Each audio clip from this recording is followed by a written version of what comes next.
Hello viewers, আসসালামু আলাইকুম। এই ভাই আসছে ফরিদপুর আলফাডাঙ্গা থেকে। তো এটা সমস্যা ছিল হোয়াইট স্কিন। তো ভাইয়ের কাছ থেকে শুনি কি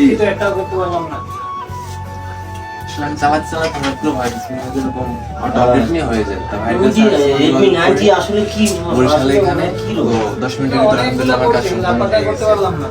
এখন আলহামদুলিল্লাহ সাথে কাজ করতেছি। 10 মিনিটের ভিতরে সবকিছু সমাধান হয়ে গেছে। ঠিক আছে।